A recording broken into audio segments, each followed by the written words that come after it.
welcome to another episode of Building Up. I'm Luke Woolsey. For those of you who don't know, I am a general contractor, a small business owner, real estate investor here in San Diego for the last 25 years. And today I have Sarah joining me. Hello. Hi, Sarah. Hi. How are you? Good. How you doing? Good. Doing good. Sarah's a part of the Woolsey team and my big sister. Yep.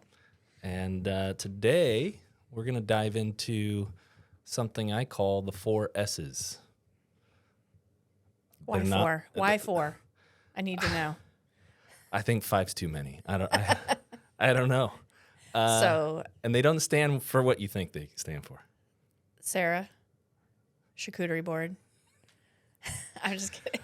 Okay, well, I I'm think the excited military to hear. has 3 S's. I don't think we'll talk about those today. No. But I'm excited to hear about these 3 S's. So, like, you've formulated these, or you've I guess notated the 4 because they were really important in your life. They've stood out to you. Yeah. You refer to them all the time. So, what's the first S? They're the things that we see pop up over and over and over in our business. Okay. And our business is construction, and but we see the same things pop up as far as what you should be looking for when you're considering a product or service, I guess. Okay. So yeah, for me, the 4 S's. First one is in our service-based company. You're going to want to know what's included. So what's the scope? Right. And we've previously said if it's not in the scope, it's a no. That's right. Yeah. And that should be a key phrase Yeah. when approaching your scope. Right. So, okay, so scope is really important because why? Well, it tells you what's included and what's not included. So you know what you're getting. I mean, No assumptions. no. Just it's all in black and white. And so you have a clear map or I guess written documentation of what is going to be included in your project. Yeah, all the way down to the little things. The scope is your roadmap. So 6 months down the road, if there's a different recollection, like, hey, we talked about this, and it's like, well, you're probably right. We probably did, and I forgot. And that mistakes happen, and if it's not in the scope, I didn't include it. I mean, something really small, like, hey, we talked about we were going to add rain gutters to our house after you were done building it. And it's like, oh, yeah, you're right. And we probably have text messages and emails and all sorts of things. But it didn't land in the scope, and that's an oversight for sure. But they happen, and that's why the scope is so critical. And it's something you can refer back to as well as the homeowner Well, yeah, or client. I mean, it refer back. connects the rest of the team to the process. So you're going to have interaction with different members of the team throughout the process, right? So in the beginning of the process, you're going to be working with our sales team, our design team, and estimating team. And they may know everything that you want, and for whatever reason, left something out of the scope. And so you don't think to ask, you don't see it in there, but it doesn't really seem like a big deal because you've talked about it. And then you move forward with the assumption on your side that it's in there, and we're assuming the scope is what's on paper. And then it goes to the next member of the team, which is our production team, our project managers. Right. And they're reading that thing for the first time.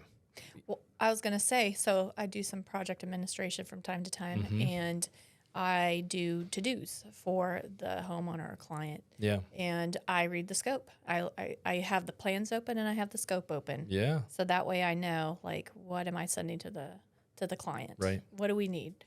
So, yeah, I'm not involved in the scope process, but it is very helpful. Yeah. So that's our roadmap, so that even though it may have happened on a text chain or communication through email with the other members of the team, if it didn't land in the scope, it doesn't translate to the rest. Obviously, it's an unfortunate thing when it happens, but it's good to be aware that if it doesn't say it in there, we're not assuming we're doing it. So Right. it doesn't get scheduled. And so, like, the last thing, the rain gutters on that project, it was like the client goes, what do you mean you're done? We don't have rain gutters up. And, the project management production team goes, oh, well, it's not in the scope. Mm-hmm. So it's a small thing. Obviously, we can work through it, but that's one example. The second S that's so important is service. What type of service are you getting? So let's say it's all in the scope. You got that all figured out. But you're expecting daily communication, or you're expecting a schedule and the project to run all the way through. In some services, it's like, no, we're going to show up Monday, Tuesday, come back Friday, skip the next week. That type of service, we're not going to let you know when we're coming or going. The service is super important, and it has more to do, too, with the back shop of, like, if you have questions on your billing, if you have insurance questions, do you have access to somebody? Is there a support team for you? And, just understanding what level of service you're going to get. Because some people are like, hey, I don't need all that. Just me and my contractor, we're going to get through it. But some people are expecting the full service.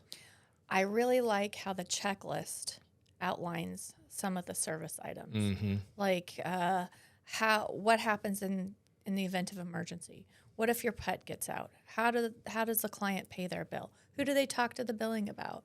Mm-hmm. Where are people going to park? Where's the porta-john going? So it's all mapped out. Yeah. So there's you already have an expectation of communication, and I think there's comfort in that. Totally. So yeah, and understanding like you're getting a full service contractor, it means they're taking care of everything. Mm-hmm. And a lot of times people assume the service of every company is the same. So know that before you you go into it. Know what service you're actually paying for. Mm-hmm. And then super important, the third S is the stability of the company that you're hiring. I mean, unfortunately, it happens in small business, in construction. People mismanage funds. Business is expensive. It's hard. And so if you commingle funds, if you aren't financially healthy as a company, you could end up in trouble on the homeowner side. Mm-hmm. And so one of the things that we tell people, look for lien releases with each payment. If you have received a preliminary notice from a vendor or a subcontractor, that's a financial stability thing. That's a good thing. Everybody's saying, hey, we're working on your project. But make sure your contractor's paying who they say they're paying, because sometimes they'll bill you and you're assuming they're paying their people. Mm-hmm. And then you get a knock on the door from Dixie Line or the plumber or whoever it is, and you say, hey, contractor hasn't paid me, you have to pay me. And believe it or not, just because you paid the contractor doesn't mean you're not obligated to pay those people. That's why you getting releases before you pay the contractor, and it's saying the contractor's already paid those people. That's financial stability, right? Mm-hmm. The guy not running to the next job because he's chasing a paycheck and he doesn't want to finish yours. There should be no financial obstacle that your contractor brings to the table. Yeah, and I don't think that's naturally comes to mind when you're thinking about vetting a contractor. It's like, are they stable? Yeah. But if you think about it, it's a relationship. And in any relationship, you're like, is this person stable? Well, is this company stable? And not only like mentally, which is very important, but financially. Yeah. Yeah, that makes a lot of sense. Yeah. And there's a lot more we can dive into on that, but I just think that oftentimes gets missed. And it's a two-way street. As a contractor, I want to know that the client is financially stable. Right. That I'm not going to be left financing their project. There's so much trust, right? Going both directions. And so the focus on these 4 S's is so that you have alignment. And the fourth one sounds similar to stability, but it's security. And I have people ask me all the time, what do you mean security? Well, Yeah, that does sound similar. yeah. So the financial stability is critical, but the security is to protect your exposure, your liability. So security is protection, Yep. and stability is more Financial health. Yeah. Financial health. Peace of mind. Yeah. The security side of it is you shouldn't be exposed to lawsuits because you're doing a construction project. You shouldn't be, any more susceptible because of this. So that contractor should be taking all of that risk. Right. Things like workers' comp, using only licensed subs, working with the architect and engineer and building departments to make sure that you're in compliance. That all of that should be on the contractor. Right. So if any of that piece of the puzzle is missing, it falls on the homeowner. Right. And the client can assume, hey, my contractor, all his employees are legal Right. to be employed, Right. whatever that means. And that means like have workers' comp coverage. Absolutely. And if they don't, it's a huge liability. If anything happens to their employee on your project, they can sue you. So yeah, that's a big deal. I mean, you see it where if there's been cases where somebody gets hurt and there's no workers' comp covering that person, they're going to go out where the money is, Right. which is the house, the property, Right. which means they're coming after you. And if you knowingly hire unlicensed contractors or uninsured employees, somebody who has uninsured employees, you could be on the hook for back taxes, payroll fees, workers' comp, prorated back, So, I mean, all of a sudden it's like, this is what we're talking about when I say gambling with your number one asset. If somebody's kind of going, I don't want to know, the price is so good, I don't really care. I don't want to look behind the curtain. And let's say you're picking this guy, he's 10, 20% cheaper, and you don't want to know why. Yeah. That's a good red flag Oh, to notate. Like, hey, is it possibly because this guy is not paying workers' comp? And so that's not part of his overhead. absolutely. So that's where he's saving. Yeah, he's going to be easily have a lesser labor burden, less overhead, all of that. And so that's a giant red flag. And let's say you're doing a $500,000 project and somebody's $50,000 cheaper, and you're like, that's really attractive. Well, in some of these cases where an uninsured worker has been injured, it's hundreds of thousands of dollars that the homeowner pays out. And I'm not an insurance expert, but I have heard that it is easier for homeowners insurance to deny coverage if you knowingly hired an unlicensed contractor or illegal labor. Interesting. And not in all cases, but I have heard that they've said, well, you intentionally hired somebody, you didn't do your due diligence, and they deny coverage. Now, I don't know the outcome of that, but I know that was the initial response. So Interesting. Imagine so it can jeopardize your whole situation. Yeah. Your whole, yeah. So imagine saying, hey, I'm going to roll the dice for $50,000, and then it costs you $500,000. Yeah. And That's a nope. The worst case scenario I ever heard of was it actually resulted in a death of an uninsured employee, and the homeowner both I forget the two different lawsuits that they were faced. One civil and one From the family. one's from the family and one was actually from the DA. Oh wow. They were pursued the client. $2 million per suit Oh wow. that they had to pay out. And I just think about that and I go, that's $4 million for what? I mean, the illegal labor rates aren't that much cheaper. They're maybe 30-40% cheaper in most cases.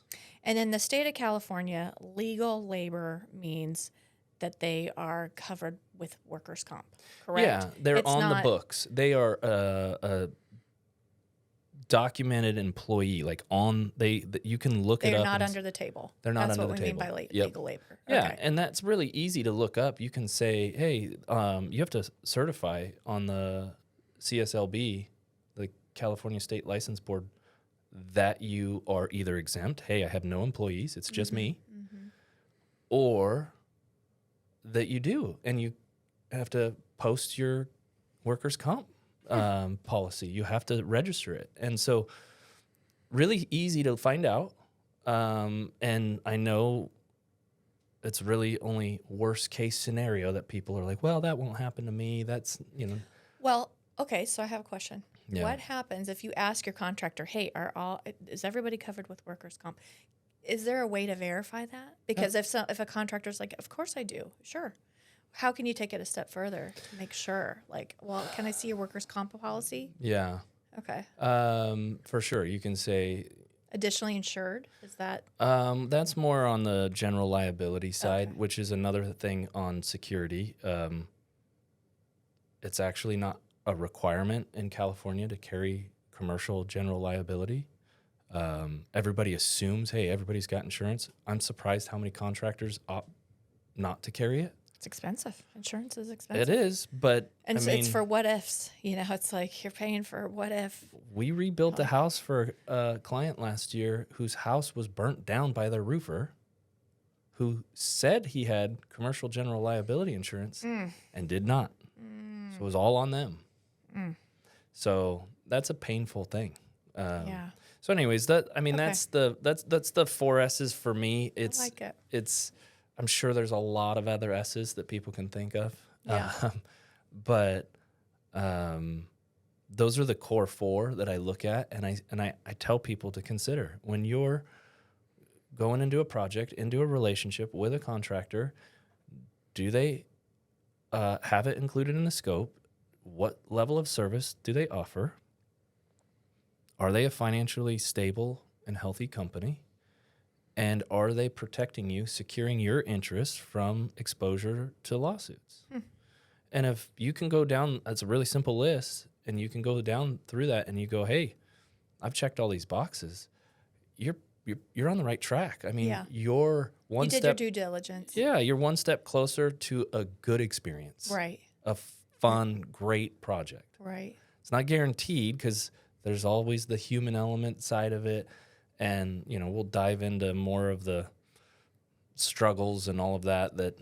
Construction it's a personal thing. You're in somebody's home. And so there's other things. Yeah, But those a are lot of variables. those are the core 4. Yeah. Well, thanks for sharing that. I Yeah. think that was really insightful and very helpful, and hopefully that's helpful for other people as Cool. well. I think it will be. Yeah. So awesome. Awesome. Thank you. Thank you. Yeah.